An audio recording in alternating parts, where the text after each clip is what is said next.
Welcome बेटे। हम लोग शुरू करने जा रहे हैं आज एक नया चैप्टर अप्लाइड जेनेटिक्स। क्या? Applied genetics. ठीक, तो आइए इस चैप्टर को हम लोग शुरू करते हैं एकदम बेसिक्स से, इंट्रोडक्शन से। ठीक, ये जो चैप्टर है ये काफी ज्यादा इंपॉर्टेंट चैप्टर है। ठीक, काफी ज्यादा इंटरेस्टिंग चैप्टर हम बोलेंगे इसको। कैसे? आइए जानते हैं। हम लोग क्या करते हैं कि पूरी की पूरी जेनेटिक्स हमने पढ़ चुके हैं। ठीक, हम लोगों ने जेनेटिक्स पढ़ ली पूरी की पूरी। ठीक, तो मतलब क्या है, हमारे पास आज जेनेटिक्स का पूरा नॉलेज है। ठीक है, क्लियर। तो जो जेनेटिक्स है उसका हम लोग यूज कैसे करें, जेनेटिक्स जो है इसका हम लोग ह्यूमन वेलफेयर में कैसे यूज करें। क्या बात? ह्यूमन वेलफेयर में कैसे यूज करें, ह्यूमन वेलफेयर में। ठीक, ह्यूमन वेलफेयर में कैसे यूज करें, तो वहां पर हमारे पास एक ऑप्शन बचता है। ठीक है, एक ऑप्शन निकल के सामने आता है, अप्लाइड जेनेटिक्स। क्लियर। तो मतलब इसका है क्या कि अप्लाइड जेनेटिक्स का मतलब क्या है, हमारे पास जितने भी जेनेटिक्स की नॉलेज है, ठीक है, आज तक हमने जितना भी एक्सपेरिमेंट्स किए साइंटिस्ट लोगों ने, ठीक है, उसके अलावा मेंडल के एक्सपेरिमेंट्स, ठीक है, तब से कहानी शुरू हुई थी और आज भी चल रही है जेनेटिक्स की। ठीक है, और भी लगातार साइंटिस्ट काम कर रहे हैं जेनेटिक्स के ऊपर, ताकि जो ट्रेड्स हैं वो आगे कैसे इनहेरिट होते हैं। ठीक है, कुछ एक और ट्रेड्स। ठीक है, तो वो सारे के सारे ट्रेड्स उनकी हमारे पास नॉलेज आज। ठीक, साइंटिस्ट लोग लगातार काम कर रहे हैं, हम भी पढ़ रहे हैं उन चीज़ों को। तो इन चीज़ों को हम लोग ह्यूमन वेलफेयर में कैसे यूज़ करें, तो वहाँ पर हमारे पास एक रास्ता निकल के आता है कि जेनेटिक्स के जो प्रिंसिपल्स हैं, क्या हम लोग उनका यूज़ कर सकते हैं। ठीक है, जेनेटिक्स के जो प्रिंसिपल हैं हम लोग ह्यूमन वेलफेयर में उसका यूज़ कर सकते हैं। ठीक, तो हाँ, ये बात सही है कि जो ह्यूमन वेलफेयर है इसमें आप लोग क्या कर सकते हैं, हम लोग कि जेनेटिक्स का यूज कर सकते हैं, और उसी को क्या बोलते हैं हम लोग, अप्लाइड जेनेटिक्स। क्या बोलते हैं? Applied genetics. ठीक, हम लोग मानते हैं कि बेसिकली ह्यूमंस जो होते हैं, ठीक है, इनके अंदर जितने भी बेबी बॉर्न होते हैं, ठीक है, जितने भी बच्चे पैदा होते हैं, उनमें से 4% जो बच्चे होते हैं, ठीक है, 4% जो बच्चे होते हैं, उनमें हम लोग मानते हैं कि मेडिकल प्रॉब्लम्स होती हैं। क्या होती हैं? मेडिकल प्रॉब्लम्स होती हैं। ठीक है, मेडिकल प्रॉब्लम्स होती हैं। इसके अलावा जितने बेबी बॉर्न होते हैं, ठीक है, जितने भी बच्चे पैदा होते हैं, उनमें से हाफ, लगभग 50% जो बच्चे होते हैं, उनके अंदर जो प्रॉब्लम हमें देखने को मिलती है वो जेनेटिक्स के बेस पे हमें प्रॉब्लम देखने को मिलती है। ठीक है, जेनेटिक्स के बेस पे हमें प्रॉब्लम देखने को मिलती है। जेनेटिक्स का मतलब क्या है कि मतलब उनके अंदर जो प्रॉब्लम होगी वो कहाँ पर होगी, या तो वो जीन के कारण होगी, या तो वो जीन के कारण होगी, ठीक है, या फिर वो क्रोमोसोमल म्यूटेशंस के कारण होगी। क्रोमोसोमल म्यूटेशन के कारण होगी। किसके कारण होगी? क्रोमोसोमल म्यूटेशंस के कारण। अब क्रोमोसोमल म्यूटेशन दो टाइप के होते हैं, क्रोमोसोमल एब्रेशन होता है, ठीक, क्रोमोसोमल एब्रेशन होता है, और क्या होता है, क्रोमोसोमल जो हमने बात की थी न्यूमेरिकल क्रोमोसोमल चेंजेस। ठीक, इस टाइप से। तो यहाँ पर हमें क्या देखने को मिलता है कि लगभग 50% जो बेबी बॉर्न होते हैं उनमें हमें सीरियस जेनेटिक प्रॉब्लम देखने को मिलती है। ठीक, और वो प्रॉब्लम किस लेवल पे होती हैं? वो प्रॉब्लम हो सकती है जीन के लेवल पे वो हो सकती है क्रोमोसोम के लेवल पे हो। ठीक, फिर भी हम लोग बात करते हैं कि नेचर के अंदर ऐसा रूल है कि अगर मान लीजिए ह्यूमंस के अंदर कोई डिफेक्टिव जीन आता है, ठीक है, या फिर कोई डिफॉर्मेलिटी आती है, तो वहां पर क्या होता है कि जो बेबी होते हैं, ठीक है, वो ऑटोमेटिकली अबॉर्ट हो जाते हैं। ठीक है, बेबी जो है ऑटोमेटिकली अबॉर्ट हो जाते हैं। ठीक, क्लियर। जो बेबी हैं जिनके पास जिनके बॉडी के अंदर ज्यादा एबनॉर्मलिटी होती है, ठीक है, काफी ज्यादा एबनॉर्मलिटी होती है, तो वो क्या हो जाते हैं, अबॉर्ट हो जाते हैं। हम लोग बात करें बेसिकली क्रोमोसोम के बारे में। ठीक है, क्रोमोसोमल म्यूटेशन के कारण क्या होते हैं, जो बेबी होते हैं म्यूटेशन के कारण क्या हो जाते हैं, अबॉर्ट हो जाते हैं। क्लियर। तो लेकिन ऐसा नहीं होता कि सारे क्रोमोसोमल म्यूटेशन के अंदर बेबी जो है वो अबॉर्ट हो जाए, ठीक है, या वो हम बात करें कि पैदा ना हो। क्लियर। हम लोग बात करते हैं जीन, जो म्यूटेशंस होते हैं, जीन्स के अंदर म्यूटेशन होने वाले जो होते हैं, ठीक है, जीन्स के कारण जो म्यूटेशन होते हैं, उनके अंदर जो बेबी पैदा होते हैं, उनके अंदर बेसिकली वो होता है कि बेबी का बर्थ होता है। ठीक, ये बात ध्यान रखें, बेबी का बर्थ होता है। ठीक, अब बेबी का जो बर्थ होता है उसमें क्या होता है कि उसके अंदर क्या था, जीन के अंदर एबनॉर्मलिटी थी। क्या था वहां पर? जीन के अंदर एबनॉर्मलिटी थी। ठीक, एबनॉर्मलिटी के कारण, जीन के अंदर एबनॉर्मलिटी के कारण जो बेबी है वो भी एबनॉर्मल होगा। सिंपल बात है, क्या होगा? एबनॉर्मल होगा। ठीक, एबनॉर्मल होगा। अब जो बेबी है, ठीक है, इसको आगे जाकर अपनी लाइफ में क्या कुछ सामना करना पड़ता है। सिंपल सी बात है कि इसकी मैरिज नहीं होती है। ठीक है, क्या होता है, इसकी मैरिज नहीं होती है। क्लियर। इसकी जब मैरिज नहीं होती है तो जो ये डिफेक्टेड जीन है ये आगे ट्रांसमिट नहीं होता है, जो ये डिफेक्टेड जीन है ये आगे ट्रांसमिट नहीं होता है, ठीक है, इसका ट्रांसमिशन नहीं होता है। क्लियर, समझिए बात, ठीक, इसका ट्रांसमिशन नहीं होता, हम मान लेते हैं। लेकिन हम बात कर रहे हैं कि जो जेनेटिक्स के रूल हैं हमारे पास, ठीक है, उसके अंदर हम लोग क्या करते हैं, इनहेरिटेंस की भी स्टडी करते हैं। अब ऐसा भी नहीं है कि जो म्यूटेशंस हैं वो बेबी के अंदर इतने ज्यादा बिगर हों, ठीक है, इतने ज्यादा बड़े लेवल पे हमें देखने को मिले कि उसकी मैरिज भी ना हो, ठीक है। जैसे कुछ एक म्यूटेशन जैसे होते हैं उनके अंदर हम लोग बात करते हैं कैरियर्स के बारे में, ठीक है, तो कैरियर्स तो नॉन अफेक्टेड होते हैं, अफेक्टेड नहीं होते हैं। तो वहां पर क्या होता है, मैरिज भी होती है और जो कैरेक्टर्स होते हैं या जो ट्रेट्स होते हैं, ठीक है, वो क्या हो जाते हैं, आगे इनहेरिट हो जाते हैं, ठीक, जो ट्रेट्स होते हैं वो आगे इनहेरिट हो जाते हैं। क्लियर। तो इस टाइप से क्या होते रहते हैं, ह्यूमन पॉपुलेशन के अंदर जो जीन्स हैं, डिफेक्टेड जो जीन्स हैं वो लगातार बढ़ रहे हैं, ठीक है, लगातार जो जीन्स हैं वो आगे ट्रांसफॉर्म हो रहे हैं, ठीक है, आगे क्या हो रहे हैं, इनहेरिट हो रहे हैं। नेक्स्ट हम लोग बात करें कि जेनेटिक्स की जो नॉलेज है, ठीक है, उस बेस पे हम लोग, ठीक है, या हमारे पास जो साइंस की इतनी नॉलेज है उस बेस पे हम लोग इन ट्रेट के रीअकरेंस को रोक सकें। क्या हम लोग ऐसा कर सकते हैं कि इनके रीअकरेंस को रोक सकते हैं, कि मतलब ये दोबारा हो ही ना, ठीक है, रीअकरेंस को हम लोग रोक सकें। क्लियर। तो क्या ऐसा हो सकता है, ठीक, जानते हैं इसके बारे में इस चैप्टर में। तो आइए क्या करते हैं हम लोग, जैसा कि हम लोग बात करे थे, यहाँ पर वापस लौटते हैं कि लगातार जो जीन है वो डिफेक्ट होने के कारण, ठीक है, या पॉपुलेशन के अंदर ज्यादा डिफेक्टेड जीन होने के कारण क्या होता है कि जीन लोड बढ़ जाता है। क्या बढ़ जाता है, जीन लोड बढ़ जाता है। जीन लोड क्या है कि मतलब अनवांटेड जो जीन्स होते हैं ह्यूमन पॉपुलेशन के अंदर वो ज्यादा हो जाए तो मतलब क्या है, जीन लोड ज्यादा है, ठीक है, अच्छा जेनेटिक पूल नहीं है उसका, जीन पूल अच्छा नहीं है, ठीक है, तो जीन पूल के ऊपर क्या पड़ता है, इफेक्ट पड़ता है इसका। क्लियर। अब देखें, नेक्स्ट हम लोग बात करते हैं कि इससे बचने का तरीका क्या है, इससे बचने का तरीका क्या है, ठीक है। तो इस चैप्टर के अंदर हम लोग बेसिकली यही बात करने वाले हैं, कुछ एक टर्म्स जैसे यूजेनिक्स, यूजेनिक्स, ठीक, यूजेनिक्स, यूफेनिक्स, ठीक, and genetic engineering, genetic engineering, हम लोग इन टर्म्स के बारे में देखेंगे। कुछ एक और भी टर्म्स हैं, हम लोग लगातार क्या करेंगे, उन टर्म्स के बारे में देखेंगे, ठीक है। यूथेनिक्स है, क्या है, यूथेनिक्स, यूथेनिक्स, ठीक है। तो हम लोग इस चैप्टर के बारे में, इस चैप्टर में हम लोग इन टर्म्स के बारे में देखेंगे, जिसके अंदर हम लोग क्या करेंगे बेसिकली कि जो ह्यूमन पॉपुलेशन है, ह्यूमन जो रेस है, इसको बेटर कैसे बना सकते हैं हम लोग, हमारी जो जेनेटिक्स की नॉलेज है इस बेस पे, ठीक है, जेनेटिक्स की नॉलेज है, हम लोग इसका यूज करके ह्यूमन पॉपुलेशन जो है, ह्यूमन जो रेस है, इसको बेटर कैसे बना सकते हैं, ठीक है, तो उसके बारे में पढ़ेंगे। तो हम लोग सबसे पहले जो टर्म पढ़ने वाले हैं वो है यूजेनिक्स। क्या है, यूजेनिक्स। क्लियर। यूजेनिक्स जो टर्म है, ठीक है, ये कहां से ओरिजिनेट हुई है, कहां से ओरिजिनेट हुई है, एक ग्रीक वर्ड, एक ग्रीक वर्ड, ठीक है, यू जीन से ओरिजिनेट हुई है। क्या हुई, यू जीन से ओरिजिनेट हुई है। इसका मतलब क्या होता है कि वेल बॉर्न, क्या होता है, वेल बॉर्न, ठीक है। तो मतलब क्या हो गया यूजेनिक्स का, कि जो यूजेनिक्स जो है साइंस की वो ब्रांच है जिसके अंदर हम लोग क्या करते हैं, ह्यूमन रेस को प्रिंसिपल्स ऑफ इनहेरिटेंस के बेस पे अच्छा बनाने का यूज करते हैं, ठीक है, अच्छा बनाने की ट्राई करते हैं। क्लियर, समझिए बात, कि प्रिंसिपल्स ऑफ इनहेरिटेंस का जो हमारे पास नॉलेज है उसका यूज करके हम लोग जो ह्यूमन रेस है उसको बेटर कैसे बना सकते हैं। तो हम लोग बात करते हैं यूजेनिक्स के बारे में, शुरू करते हैं, ठीक है। यूजेनिक्स की हिस्ट्री पहले थोड़ा देख लेते हैं, इसके बाद में हम लोग क्या करेंगे उसको ज्यादा ब्रीफ में देखेंगे। तो यूजेनिक्स जो है, इस टर्म जो ये जो टर्म है, ठीक है, इसके फादर भी हैं, ठीक, हम लोग बात करते हैं, ठीक।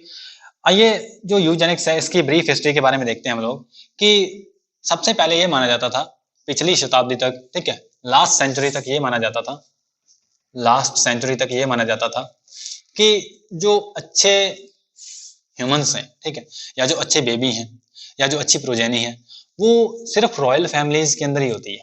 वो कहाँ पर होती हैं, सिर्फ रॉयल फैमिलीज के अंदर ही होती हैं, ठीक। रॉयल फैमिलीज के अंदर क्यों होती हैं, तो लोगों का ये विचार था कि रॉयल फैमिली के अंदर उन्हें क्या देखने को मिलता है, कि अच्छी केयर देखने को मिलती है, ठीक है, उन्हें अच्छी केयर देखने को मिलती है, ठीक। अच्छी जब उन्हें केयर देखने को मिलती है, अच्छा उन्हें एनवायरनमेंट मिलता है, उन्हें अच्छा एनवायरनमेंट मिलता है, ठीक है, अच्छा उन्हें फूड मिलता है, क्लियर। तो ये सारे के सारे जो टर्म्स हैं, ठीक है, ये जो सारे के सारे कंडीशंस हैं, ये सारे के सारे जो फैक्टर्स हैं, ये जरूरी होते हैं ह्यूमन की जो पॉपुलेशन है या जो प्रोजेनी है उसको बेटर बनाने के लिए, ठीक है। लेकिन उसके बाद में एक साइंटिस्ट पिक्चर में आते हैं, ठीक, एक साइंटिस्ट, इनका नाम क्या है, सर फ्रांसिस गाल्टन। क्या है? Sir Francis Galton. Sir Francis Galton, ठीक है। इन्होंने बताया, सर फ्रांसिस गाल्टन ने बताया कि ये जरूरी नहीं है कि जो अच्छा एनवायरनमेंट है सिर्फ वही जरूरी है अच्छी पॉपुलेशन के लिए, ठीक। जो गाल्टन है, इन्होंने बताया कि जरूरी नहीं है कि जो अच्छा एनवायरनमेंट है सिर्फ वही जरूरी है अच्छी ह्यूमन पॉपुलेशन के लिए। हाँ, एक फैक्टर जरूर हो सकता है, उन्होंने बताया कि एक फैक्टर जरूर हो सकता है अच्छी पॉपुलेशन के लिए, लेकिन उन्होंने बताया कि हम लोगों को प्रिंसिपल्स ऑफ इनहेरिटेंस जो है हमारे पास उसका यूज करना चाहिए, ठीक है। उसका यूज करके हम लोग क्या कर सकते हैं, ह्यूमन पॉपुलेशन को बेटर बना सकते हैं, ठीक है, ह्यूमन पॉपुलेशन को बेटर बना सकते हैं। तो उसके अंदर क्या बताया गया बेसिकली कि जो अच्छे डिजायरेबल जीन्स हैं, अगर दो इंडिविजुअल है मान लीजिए अच्छे डिजायरेबल जीन्स वाले, अगर उनके बीच में क्रॉस करवाया जाए, ठीक, ठीक है, उनके बीच में अगर मैरिज कर दी जाए, उनके बीच में मीटिंग करवाई जाए, तो सिंपल सी बात है कि जो अच्छे जीन्स हैं वो हमें कहाँ पर मिलेंगे, उस प्रोजेनी के अंदर देखने को मिलेंगे। क्लियर। तो हम आगे इस चैप्टर में यही बात करने वाले हैं, ठीक है। तो आइए इस चैप्टर को शुरू करते हैं। तो बात करते हैं यूजेनिक्स के बारे में। यूजेनिक्स का बेसिस क्या है और इसके ऑपरेशंस क्या कुछ है, ठीक है, आइए इसके बारे में जानते हैं। एक बात ध्यान रखें कि यूजेनिक्स का फादर कौन है, सर गाल्टन, ठीक, सर फ्रांसिस गाल्टन, वो क्या है, यूजेनिक्स के फादर है, ठीक। उसके बारे में आप जरूर याद रखें। तो बेसिस क्या है इस चीज का, ठीक है, यूजेनिक्स का बेसिस क्या है। हम जानते हैं कि जो लॉज ऑफ इनहेरिटेंस हैं, ठीक है, प्रिंसिपल्स जो हैं इनहेरिटेंस के, वो हर एक ऑर्गेनिज्म के ऊपर अप्लाई होते हैं, ठीक है, ह्यूमन बींग्स पे भी अप्लाई होंगे वो। तो मतलब क्या है इस चीज का कि अगर अच्छे पेरेंट्स के बीच में क्रॉस करवाया जाएगा, ठीक है, अच्छे पेरेंट्स का मतलब क्या है, डिजायरेबल करेक्टर जिसमें होंगे, जिसके अंदर कोई भी डिफॉर्मेलिटीज नहीं होंगी, ठीक है, कोई एबनॉर्मलिटीज नहीं होंगी वहां पर, अगर उनके बीच में क्रॉस करवाया जाएगा तो सिंपल सी बात है कि उनकी जो प्रोजेनी होगी वो भी अच्छी होगी, ठीक है, हम जानते हैं। तो तब किया क्या जाए, ठीक है, हमारे पास ये नॉलेज है, इसका किया क्या जाए। तो हमें यह भी पता है कि अगर हम लोग जो लेस डिजायरेबल जो जीन्स होते हैं, लेस डिजायरेबल जो जीन्स होते हैं, अगर उनको एलिमिनेट कर दें, ठीक है, या फिर हम लोग क्या करें कि अच्छे जीन्स को इंक्लूड कर लें, उनको अडॉप्ट कर लें, ठीक है, तो उससे भी क्या हो सकता है कि कोई भी जो प्रोजेनी है उसको बेटर किया जा सकता है, ठीक है। तो इसका बेसिस यही है कि ह्यूमन बींग्स के अंदर भी सेम चीज की जाए, ठीक है। सेम चीज का मतलब क्या है कि जो लेस डिजायरेबल करेक्टर्स हैं हमारे लिए, ठीक है, उनको हटा दिया जाए और अच्छे जो करेक्टर्स हैं या जो अच्छे ट्रेड्स हैं उनको अडॉप्ट किया जाए, ठीक।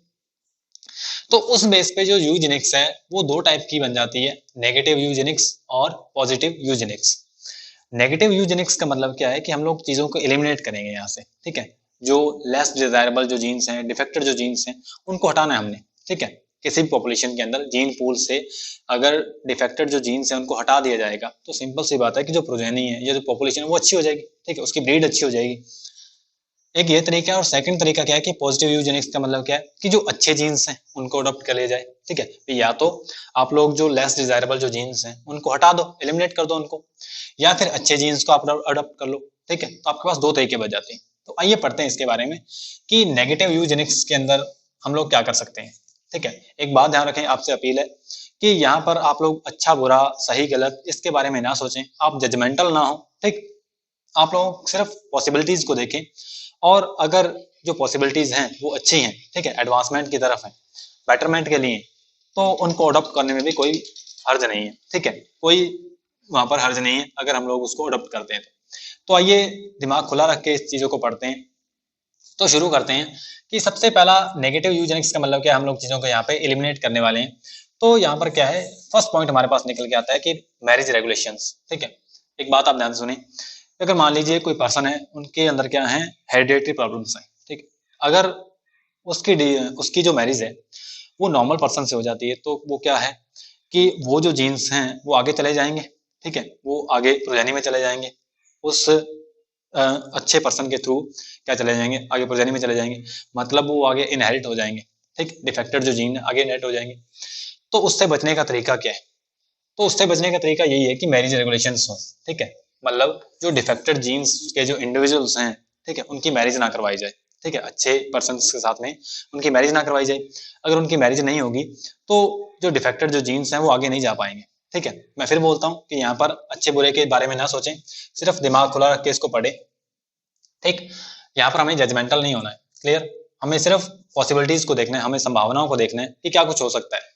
तो अगर मैरिज रेगुलेशन किया जाए, ठीक है, जैसे जो कुछ एक ऐसे पर्सन होते हैं, स्टूपिड पर्सन होते हैं, ठीक है, क्रिमिनल्स होते हैं, अगर उनकी मैरिज को रोक दिया जाए, ठीक है, या फिर जो ऐसे पर्सन जिनके अंदर डिफेक्टिव जीन्स होते हैं उनकी मैरिज को रोक दिया जाए, तो जो जीन्स हैं वो एलिमिनेट हो जाएंगे।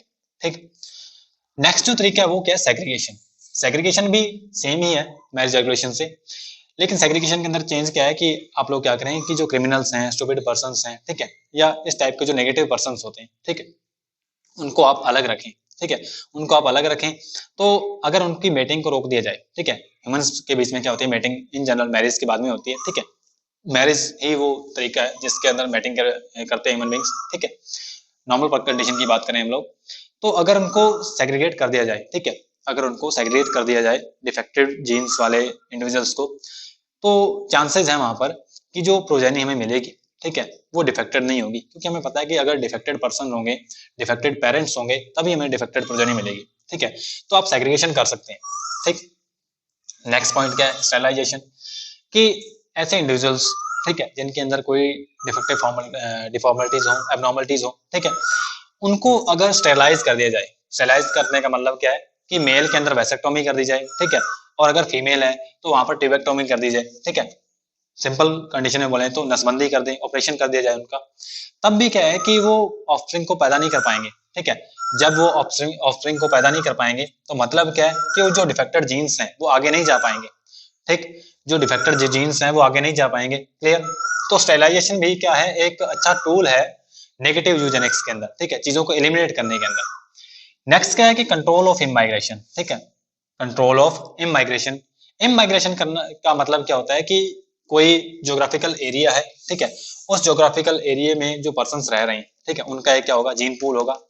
अगर मान लीजिए बाहर से कोई इंडिविजुअल आता है इस ज्योग्राफिकल एरिया में, तो वो क्या करेगा, इन इंडिविजुअल के साथ में मेटिंग करने की ट्राई करेगा। ठीक है, और अगर इस पर्सन के साथ में कोई डिफेक्टेड जीन आ जाए इस पॉपुलेशन में, ठीक है, तो मतलब क्या है, पहले तो इसका इमाइग्रेशन हुआ। इमाइग्रेशन मतलब उस पॉपुलेशन के अंदर वो आया वो, ठीक है, अंदर आने के बाद में उसने मेटिंग की।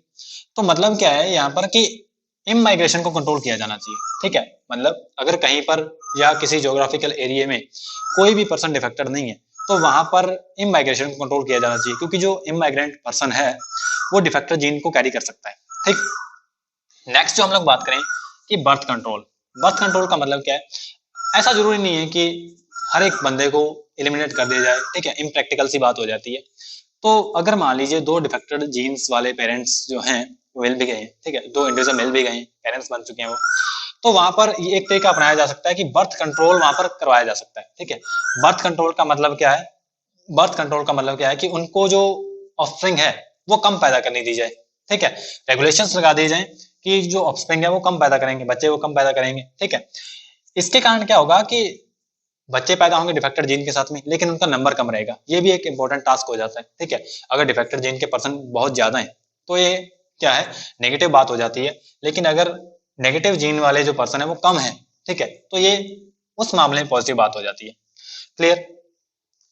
हम लोग बात करें नेगेटिव यूजेनिक्स के, अब ड्रॉबैक्स क्या हैं। ठीक है, यहाँ पर हमें प्रॉब्लम्स क्या देखने को मिलती है नेगेटिव यूजेनिक्स के अंदर। ध्यान से बात सुने कि नेगेटिव यूजेनिक्स के अंदर हम लोग बात करते हैं कि जो चीजें हैं उसको एलिमिनेट कर दीजिए। ठीक है, लेकिन एलिमिनेट कैसे करेंगे, यहाँ पर कुछ एक हमारे पास पॉइंट्स निकल के सामने आते हैं कि कुछ एक जो कैरेक्टर्स होते हैं ह्यूमंस के अंदर, जो ट्रेड्स होते हैं वो एनवायरनमेंट से इन्फ्लुएंस्ड होते हैं।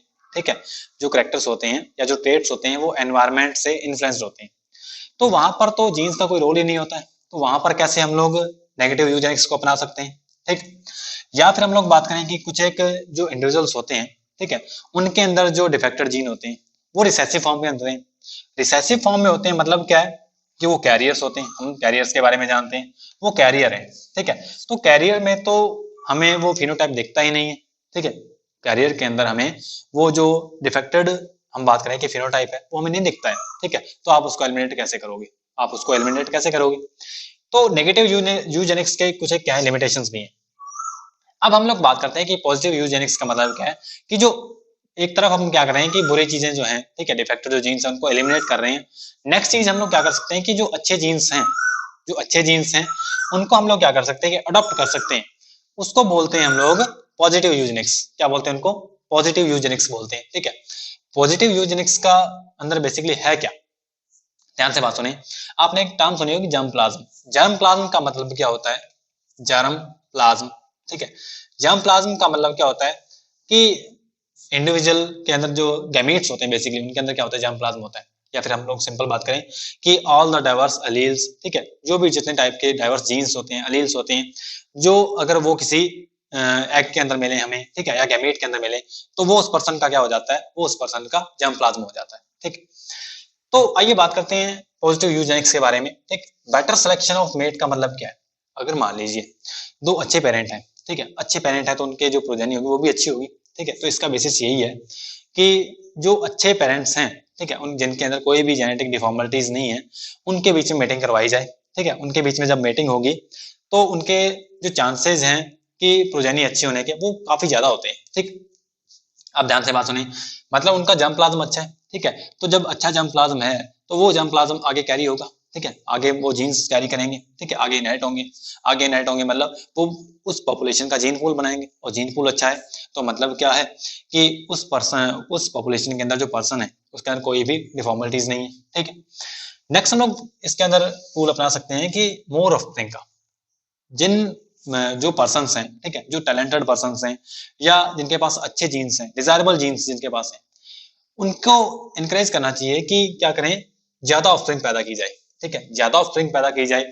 जिससे क्या हो कि जो ऑफस्प्रिंग है वो ज्यादा हो जाएगी तो उसके अंदर जो जीन्स होंगे वो भी अच्छे होंगे, ठीक है। अब ज्यादा जीन्स अच्छे होंगे तो मतलब क्या है, हम लोग चीजों को अडॉप्ट कर रहे हैं, ठीक है, अच्छे जीन्स को हम लोग क्या कर रहे हैं, आगे कैरी कर रहे हैं, और जीन पूल के अंदर फिर वो अच्छे जीन्स जाएंगे, ठीक।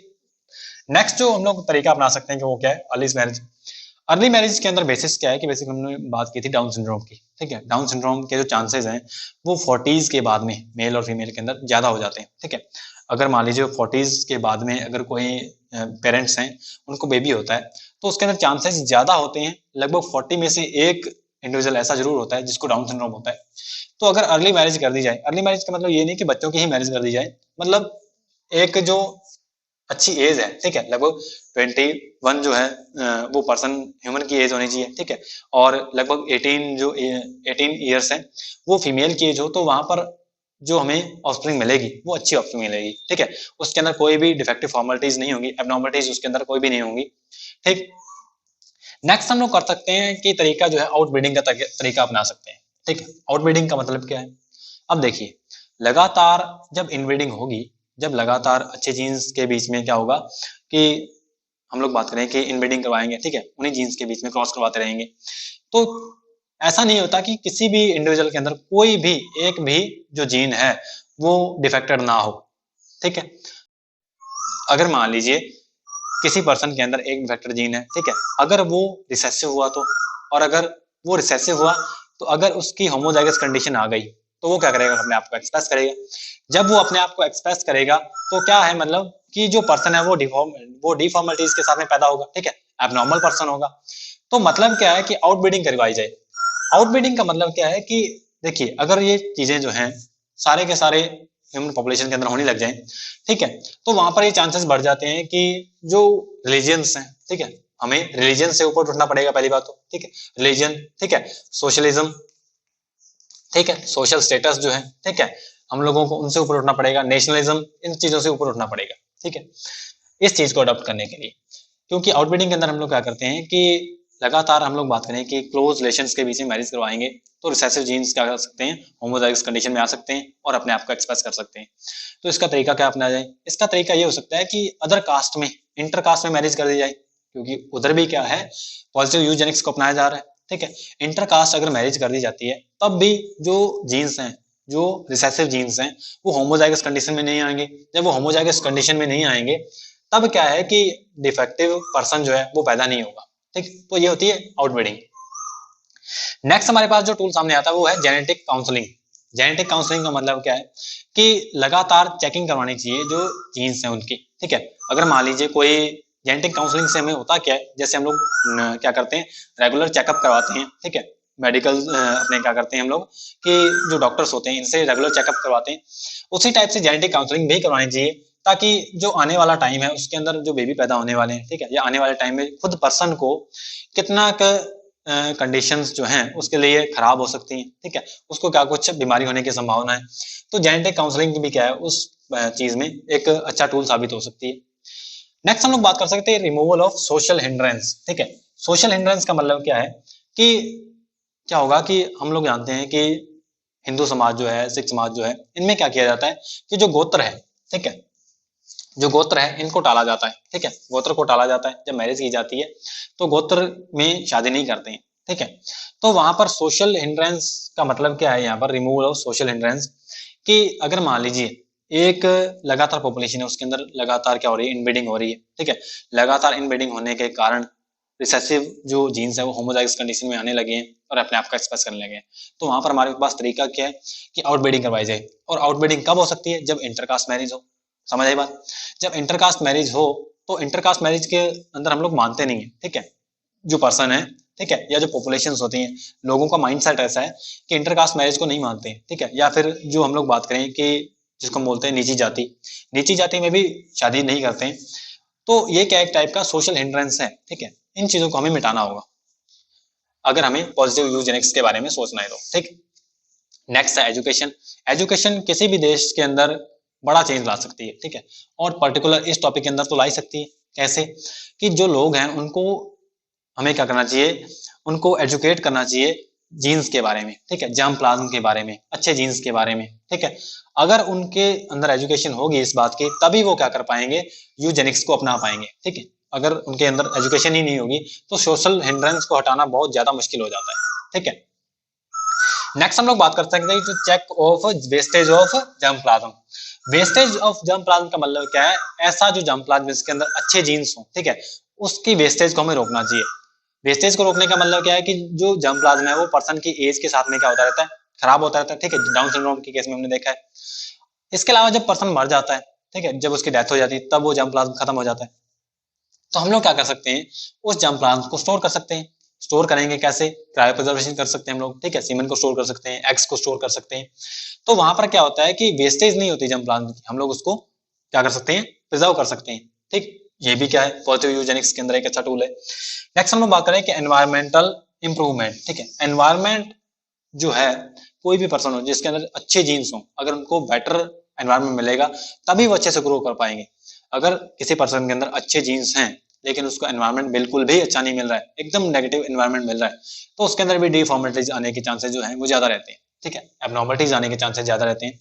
तो एनवायरमेंटल इंप्रूवमेंट भी हमें करना चाहिए साथ में, ठीक। नेक्स्ट है जेनेटिक रिसर्च, ठीक है। जेनेटिक रिसर्च लगातार चलती रहती है और इसके अंदर बेसिक किया क्या जाता है कि अच्छे जो जीन्स हैं, अच्छे जीन्स के बारे में पता लगाना, ठीक है, जो अच्छे जीन्स हैं वो किस टाइप से बन रहे हैं, ठीक है। जहाँ हम लोग बात करें कि जो अलील्स हैं, ठीक है, अल्टरनेटिव फॉर्म जो बन रही हैं वो किस टाइप से घातक हो सकती हैं, ठीक है। तो वो किस में पता चलता है, हमें जेनेटिक रिसर्च में पता चलता है। जब इस टाइप की चीजें होने लग जाती हैं तो जेनेटिक रिसर्च भी क्या है, एक अच्छा टूल है, ठीक, यूजेनिक्स को प्रमोट करने का, ठीक है। तो प्रोग्राम चलाए जाते हैं जेनेटिक रिसर्च के लिए, ठीक, सरकारें चलाती हैं, देश चलाते हैं। अब देखिए नेक्स्ट है जर्मिनल चॉइस। जर्मिनल चॉइस को हम लोग क्या बोलते हैं, यूटेलोजेनेसिस भी बोलते हैं, ठीक है, यूटेलोजेनेसिस भी बोलते हैं जर्मिनल चॉइस को। मान लीजिए कोई पर्सन है, ठीक है, कोई इंडिविजुअल है, ठीक है, वो क्या है, उनके बीच में मैरिज हो चुकी है, ठीक, हस्बैंड वाइफ है वो, उनके कोई बेबी नहीं हो रहा है मान लीजिए, ठीक है, या फिर उनके अंदर जो जीन्स हैं वो डिफेक्टेड जीन्स हैं। तो उनके अंदर वो लोग क्या कर सकते हैं कि वो टेस्ट ट्यूब बेबी को अपना सकते हैं, ठीक है। टेस्ट ट्यूब बेबी आपने नाम सुना होगा कि इन विट्रो हम लोग क्या करवाते हैं, फर्टिलाइजेशन करवाते हैं। और इन विट्रो फर्टिलाइजेशन करवाएंगे तो वहां पर क्या चाहिए होता है कि हमें जर्म प्लाज्म चाहिए होता है। जर्म प्लाज्म चाहिए होता है मतलब क्या चाहिए होता है, हमें एग चाहिए होता है और हमें स्पर्म चाहिए होते हैं, ठीक है। तो वहां पर क्या है कि जर्मिनल चॉइस एक अच्छा क्या है, साधन है बेबी बेबी प्रोड्यूस करने का। प्लस में सिर्फ बेबी प्रोड्यूस करने का नहीं, अच्छा बेबी प्रोड्यूस करने का क्या है, वो अच्छा एक हमारे पास टूल है, साधन है, ठीक है। तो जर्मिनल चॉइस जो है ये यूजेनिक्स को अपनाने के अंदर काफी अच्छा साधन हमारे लिए बन सकता है। नेक्स्ट हम लोग बात करें कि जेनिक सर्जरी या फिर जेनेटिक इंजीनियरिंग। जेनिक सर्जरी या फिर जेनेटिक इंजीनियरिंग का मतलब क्या है कि यहाँ पर जो जीन्स हैं, डिफेक्टिव जो जीन्स हैं उनको हटा दिया जाए, जो डिफेक्टर जो जीन्स हैं उनको हटा दिया जाए। कैसे हटा दिया जाए?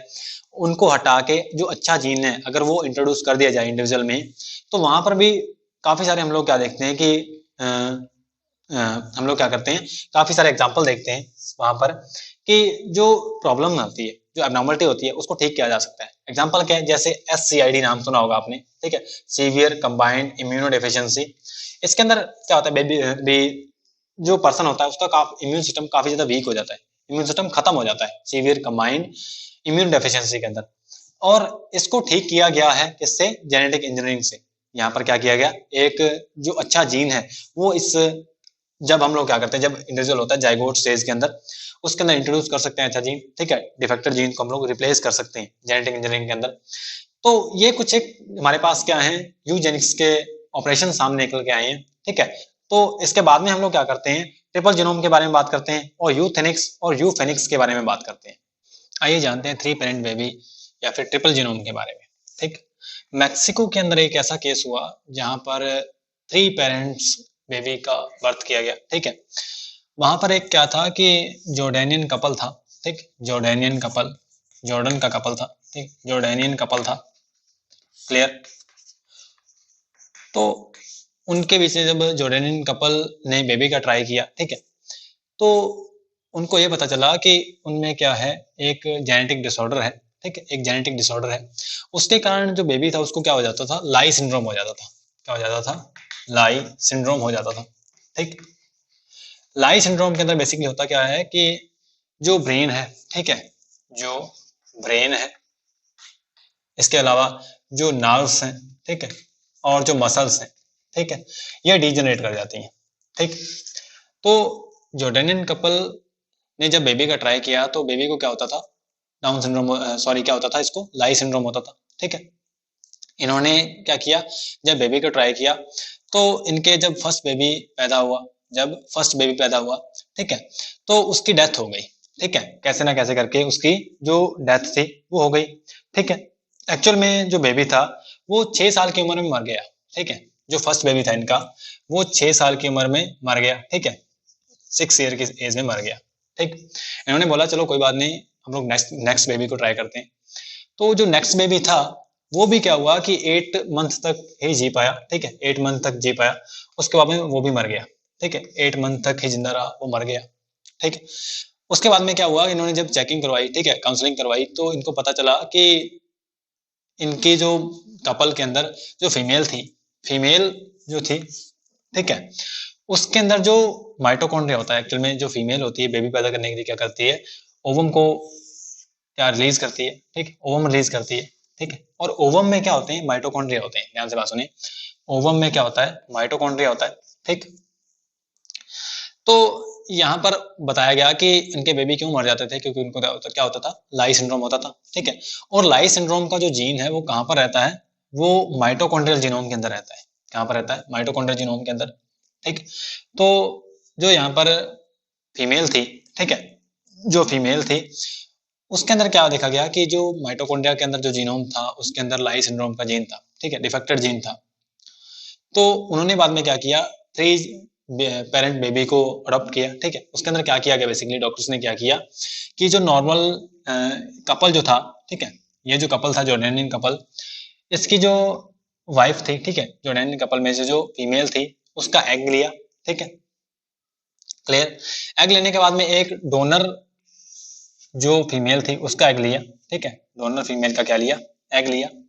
अब क्या किया गया, दोनों के दोनों एग में से न्यूक्लियस निकाल लिया गया, ठीक है, दोनों के दोनों एग में से न्यूक्लियस निकाल लिया गया। और न्यूक्लियस निकालने के बाद में, ठीक है, इसका न्यूक्लियस निकाल लिया, ठीक है, यहाँ पर ये किसका एग है, ये डोनर का एग है, किसका एग है, डोनर का एग है, ठीक। इसका भी न्यूक्लियस निकाल लिया गया, ठीक है। निकालने के बाद में जो डिफेक्टेड एक्चुअल में जो माइटोकॉन्ड्रिया था वो कहाँ पर था, वो इस एग में था। यहाँ पर जो क्या है माइटोकॉन्ड्रिया वो नॉर्मल है, ठीक। तो यहाँ से न्यूक्लियस निकाल के डोनर के एग के अंदर वो न्यूक्लियस को इम्प्लांट किया गया, ठीक। क्या बोला गया इसको, स्पिंडल न्यूक्लियर ट्रांसफर बोला गया। क्या बोला गया इसको, स्पिंडल न्यूक्लियर ट्रांसफर बोला गया, ठीक, स्पिंडल न्यूक्लियर ट्रांसफर बोला गया इसको, ठीक, स्पिंडल न्यूक्लियर ट्रांसफर, न्यूक्लियस को ट्रांसफर कर दिया इसमें। तो यहाँ पर जो माइटोकॉन्ड्रिया था, इसके अंदर डिफेक्टेड जीन था, ये एलिमिनेट हो गया, ठीक है। और इसी कपल में जो मेल था उसके स्पर्म से फिर क्या करवाया गया, इसको फ्यूज करवाया गया। तो मतलब यहाँ पर क्या थे, 3 जो ऑर्गेनिज्म थे, 3 इंडिविजुअल का जीनोम यहाँ पर क्या हुआ, मिक्स हुआ, ठीक है। और 3 जीनोम का जो 3 इंडिविजुअल का हमने बात की कि जीनोम मिक्स हुआ कैसे, क्योंकि माइटोकॉन्ड्रिया के अंदर भी तो जीनोम होता है, ठीक है, माइटोकॉन्ड्रियल जीनोम जिसको बोलते हैं, माइटोकॉन्ड्रियल डीएनए में होता है। वहां पर ये किसका था, डोनर का था, ठीक है। न्यूक्लियस किसका था, इस कपल में से जो फीमेल थी उसका था, और स्पर्म किसका था, इसी कपल का था, ठीक है। इसी कपल में जो मेल था उसका स्पर्म लिया गया। तो यहाँ से क्या हुआ कि जब बेबी पैदा हुआ तो वो क्या हुआ, नॉर्मल इंडिविजुअल जो था बेबी वो पैदा हो गया, ठीक है।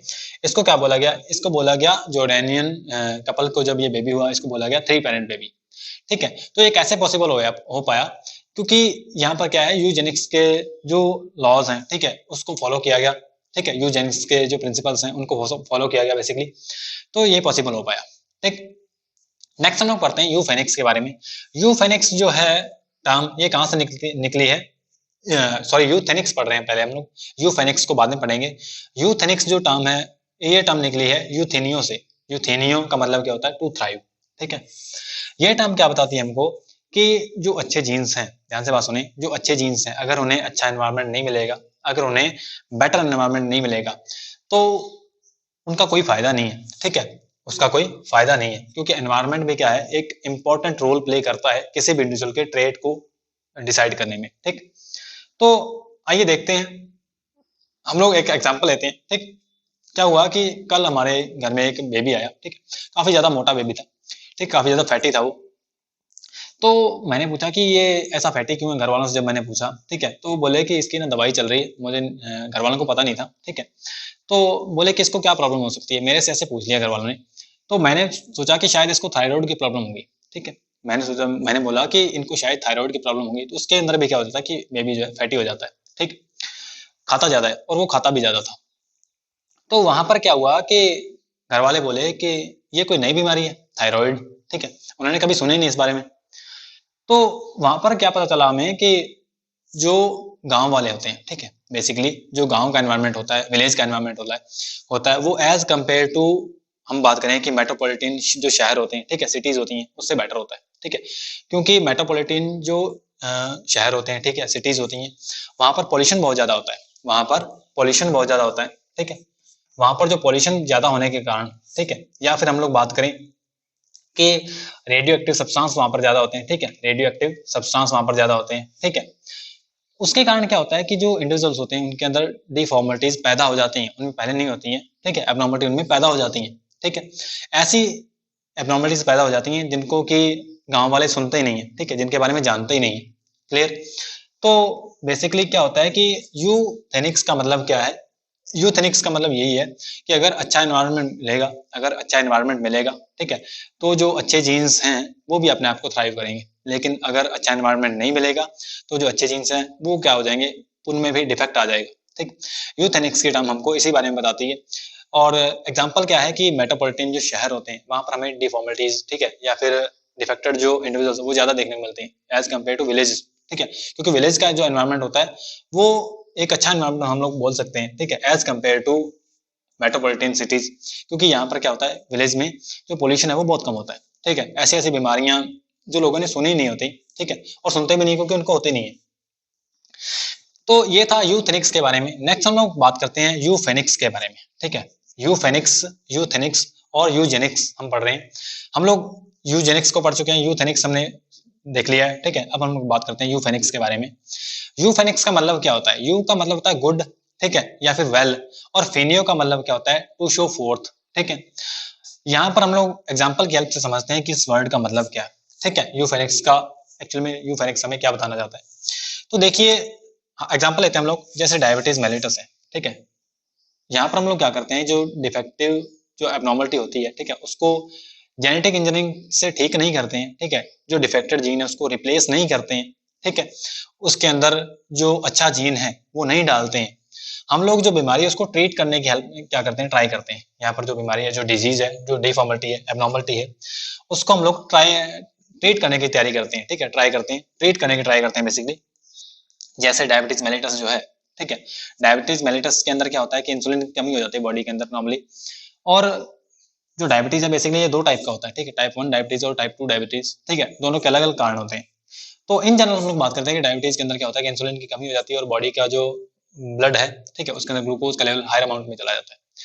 तो अगर जो पर्सन है जिसको डायबिटीज मेलिटस है, उसको अच्छा जीन प्रोवाइड ना करके जाइगोटिक स्टेज के अंदर अच्छा जीन उसके अंदर ट्रांसफर ना करके हम लोग उसको आर्टिफिशियल इंसुलिन प्रोवाइड करें, ठीक है, एडल्ट स्टेज में, या फिर हम लोग उसे क्या करें कि जो जेनेटिक इंजीनियरिंग की हेल्प से तैयार किया गया जो हमारा क्या इंसुलिन है वो प्रोवाइड करें, तो काफी हद तक डायबिटीज मेलिटस की कंडीशन से बचा जा सकता है, ठीक है। इसकी जो एबनॉर्मल कंडीशंस होती हैं उससे बचा जा सकता है, लेकिन ये कोई परमानेंट सोल्यूशन नहीं है, ठीक है। फिर भी हम लोग यूफेनिक्स के बारे में पढ़ रहे हैं, ये कोई परमानेंट सोल्यूशन नहीं है, लेकिन फिर भी क्या है कि यहाँ पर डिजीज को कुछ हद तक कम किया जाता है, ठीक है। नेक्स्ट है फिनाइल कीटोन्यूरिया। फिनाइल कीटोन्यूरिया हम पढ़ चुके हैं कि फिनाइल कीटोन्यूरिया के अंदर होता क्या है कि बेसिकली फेनिल एलेनिन हाइड्रोक्सिलेज जो है एंजाइम वो बन नहीं पाता है। जब वो नहीं बनेगा तो जो फेनिल एलेनिन है वो टायरोसिन के अंदर कन्वर्ट नहीं हो पाएगा, ठीक, और टायरोसिन में कन्वर्ट ना होने के कारण जो फेनिल एलेनिन है बॉडी के अंदर इकट्ठा होता रहेगा। तो यहाँ पर बेसिकली होता क्या है कि जो ब्रेन डेवलपमेंट है वो रुक जाता है, मेंटल रिटार्डेशन हो जाता है पर्सन का, ठीक है, फिनाइल कीटोन्यूरिया के अंदर।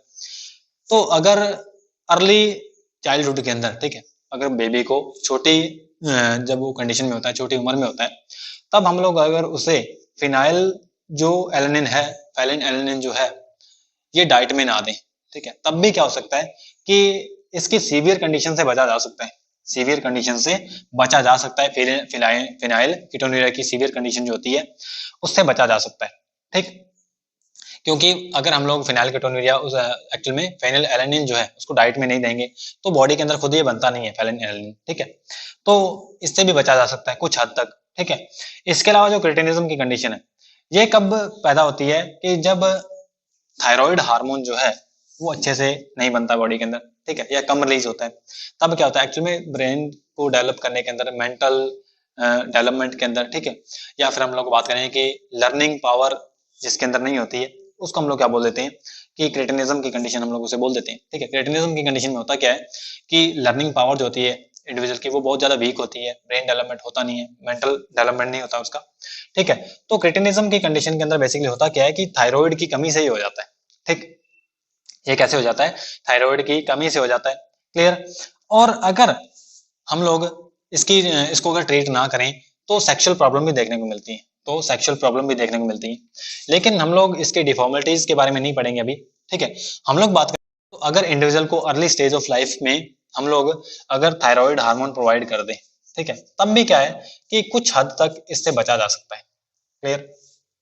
नेक्स्ट हम लोग बात करते हैं sickle cell anaemia. Sickle cell anaemia के अंदर क्या होता है कि बेसिकली जो ग्लूटामिक एसिड है उसको वैलिन से रिप्लेस कर दिया जाता है बीटा ग्लोबिन चेन के अंदर 6 पोजीशन के ऊपर।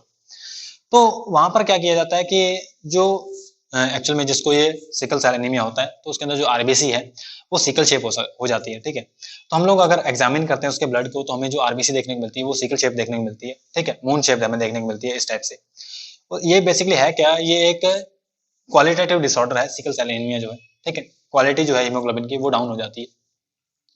तो हम लोग इसको कैसे ठीक करें, यहाँ पर ठीक नहीं किया जा सकता इसको, यहाँ पर इसको सिर्फ रोका जा सकता है, कैसे, अगर हम लोग इन पर्सन की मैरिज ना करें, ठीक है। अगर डिफेक्टेड जो जीन है जिसको सिकल सेल एनीमिया है, कैरियर है वो, चाहे वो इफेक्टेड है, अगर उसकी मैरिज ना करें तो सिकल सेल एनीमिया से कुछ हद तक बचा जा सकता है, ठीक है। अगर हम लोग उसकी मैरिज ना करें तो जो डिफेक्टेड जो जीन है वो आगे नहीं जाएगा, जब वो आगे नहीं जाएगा तो इस प्रॉब्लम से काफी हद तक बचा जा सकता है, ठीक। नेक्स्ट हम लोग बात करें हीमोफीलिया की। नेक्स्ट हम लोग बात करते हैं हीमोफीलिया की। हीमोफीलिया के अंदर क्या होता है कि बेसिकली जो ब्लड होता है, अगर कोई चोट लग जाए, ठीक है, तो वहां पर क्या है कि ब्लड का फ्लो जो है वो रुकता नहीं है, ठीक है, मतलब यहाँ पर क्लॉटिंग नहीं होती है, ब्लड की क्लॉटिंग नहीं होती है, ठीक। तो नॉर्मली जो हीमोफीलिया हमें देखने को मिलता है वो ब्लड क्लॉटिंग फैक्टर जो है 8 है, ठीक है, उसकी कमी के कारण देखने को मिलता है, क्योंकि ब्लड क्लॉटिंग फैक्टर 8 जो है मोस्ट ऑफ द चांसेस के अंदर यही होता है कि उसके अंदर ब्लड क्लॉटिंग फैक्टर जो है 8 नहीं प्रेजेंट होता है। तो अगर हम लोग उसको ब्लड क्लॉटिंग फैक्टर जो 8 है वो नॉर्मल दे दें, उस पर्सन को, हीमोफिलिक पर्सन को ये दे दें, तो हीमोफीलिया की जो कंडीशन है इससे कुछ हद तक बचा जा सकता है, ठीक है। तो आज के लिए इतना ही, बाकी हम लोग नेक्स्ट लेक्चर में पढ़ेंगे।